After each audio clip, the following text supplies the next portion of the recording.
Donc pour cela, vous allez dans tous les menus. Moi, je vous conseille de faire ça. Il y a des raccourcis après que je pourrais vous montrer. Vous allez dans Paramètres et dans Paramètres, vous allez dans Bluetooth.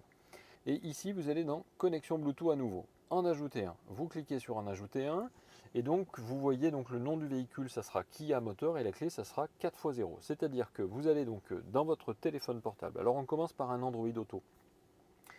Vous allez donc sur Android, donc vous cliquez sur Bluetooth, vous laissez donc le doigt donc sur Bluetooth et vous allez donc faire une recherche. Et une fois que vous avez Kia Motor, vous cliquez donc sur Kia Motor et l'appareillage donc est en cours. Une fois que c'est fait, vous allez voir apparaître voilà, une notification à la fois sur votre téléphone et à la fois sur votre écran. Vous avez la même notification, vous dites associer. Une fois que c'est fait, vous attendez quelques secondes et c'est connecté. Voilà, c'est aussi simple que ça. Alors ensuite, il vous demande de configurer l'appareil qui se connecte automatiquement donc à Android. Vous dites oui, c'est-à-dire que dès que vous rentrez donc, dans le véhicule avec votre téléphone, il se connectera donc automatiquement. Maintenant que vous avez connecté votre téléphone, pour l'utiliser, vous allez dans tout menu, téléphone, et vous voyez apparaître donc le pavé numérique qui vous permettra de composer. Ou alors ici, vous avez donc les listes des appels que vous avez faits. Ici, vous avez votre contact, enfin vos contacts de votre téléphone, et ici, vous avez vos favoris. Bon, là, en l'occurrence, il n'y a rien parce que c'est un téléphone pour vous expliquer comment ça marche, mais si vous avez votre téléphone et que vous avez effectivement ajouté votre répertoire, bah, vous avez effectivement tout ça. Vous pouvez donc ajouter un favori en cliquant donc sur la petite étoile et vous avez effectivement juste à chercher les contacts dans votre téléphone pour avoir un favori. Ensuite, vous avez donc la marche arrière ici qui vous permettra de revenir à l'écran principal et à nouveau donc téléphone pour pouvoir donc téléphoner avec votre téléphone portable en Bluetooth.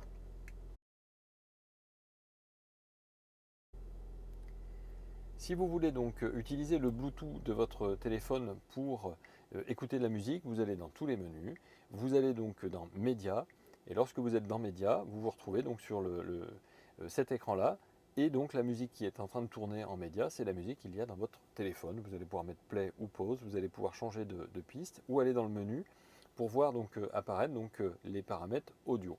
Paramètres audio, c'est pour pouvoir régler donc la balance, le réglage du volume, l'équaliseur pour mettre plus ou moins de basse, le volume au démarrage ou le volume asservi à la vitesse qui fait que le volume va augmenter ou diminuer en fonction de la vitesse de la voiture. Voilà, donc et ensuite dans le menu, vous avez donc aussi le paramètre de connexion et là vous retrouvez effectivement quel téléphone est connecté et si en même temps je vais vous l'expliquer, si jamais effectivement vous voulez supprimer un téléphone, c'est ici que ça se passe puisque un vous pouvez le déconnecter, mais deux vous pouvez donc soit en ajouter un, soit en supprimer, soit supprimer tous les téléphones si vous en avez plusieurs.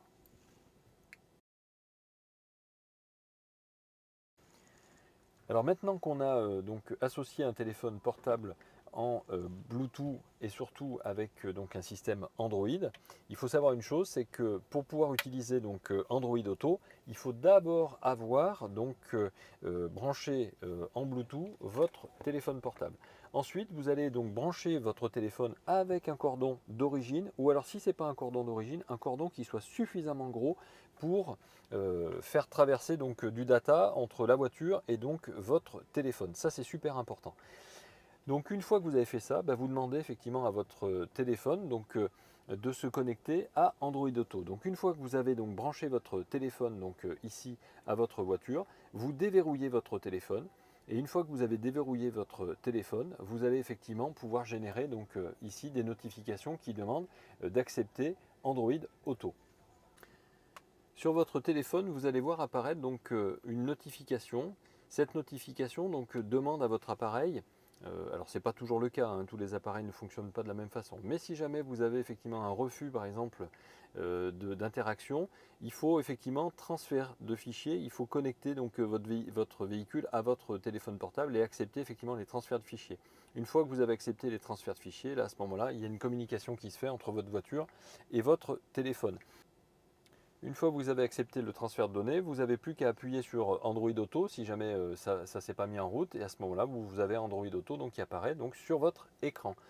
Donc je fais un petit résumé encore une fois. Euh, Lorsque vous avez un appareil Android Auto, 1, vous mettez déjà l'association en Bluetooth. 2.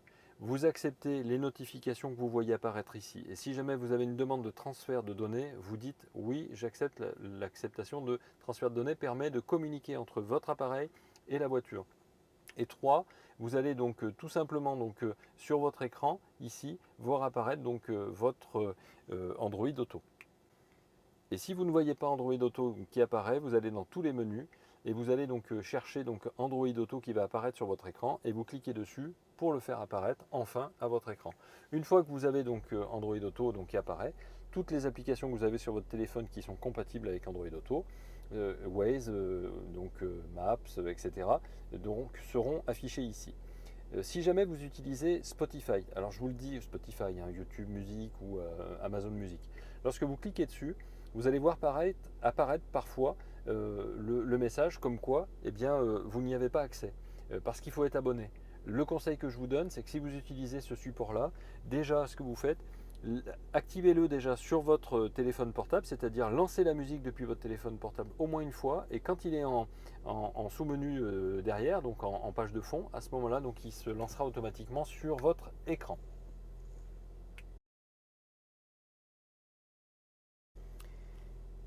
Maintenant, je vais vous expliquer comment on associe un téléphone, comment on fait fonctionner Apple CarPlay avec un téléphone Apple. Alors bon, c'est assez simple, mais encore une fois, la chose la plus importante à savoir, c'est qu'il faut toujours utiliser un cordon d'origine pour votre téléphone. Pourquoi? Parce que les cordons d'origine ont des câbles qui sont un petit peu plus gros que ceux qui sont vendus dans le commerce, et du coup, ça vous permet d'avoir une connexion data, donc de données, qui est beaucoup plus fluide. Votre téléphone portable, d'abord vous le déverrouillez, ça c'est important. Ensuite vous l'associez à votre voiture via le cordon. Et une fois que vous avez fait ça, comme c'est un Apple, ça se fait tout seul. C'est-à-dire que vous voyez apparaître ici Apple CarPlay. Il vous suffit donc de cliquer dessus et votre Apple CarPlay est en route. Voilà, c'est aussi simple que ça. Pas d'autres manipulations à faire chez Apple, c'est formidable. Vous avez votre téléphone avec les récents, le clavier, etc. Vos favoris. Vous avez aussi ici la musique, plan, Waze, si jamais vous avez Waze, YouTube Music, Spotify ou Amazon Music, tout fonctionne effectivement ici, sauf que parfois ça ne fonctionne pas. Voilà, Spotify est en mode hors connexion. Pourquoi? Parce qu'effectivement aujourd'hui il faut un abonnement pour avoir accès. Donc ce que je vous conseille moi, c'est que vous ouvrez Spotify sur votre téléphone, vous lancez la musique. Et une fois que vous avez fait ça, lorsque vous branchez effectivement votre téléphone à votre voiture via Spotify, et bien là, du coup, ça ne vous demande plus la notification puisque ça marche déjà sur votre téléphone et ensuite ça marche du coup sur votre écran. C'est tout simple, une petite astuce. Voilà, j'espère que ça vous aura été utile et bien sûr, je reste à votre disposition si vous avez des questions. Saint-Cyr Automobile, c'est votre partenaire confiance depuis 18 ans.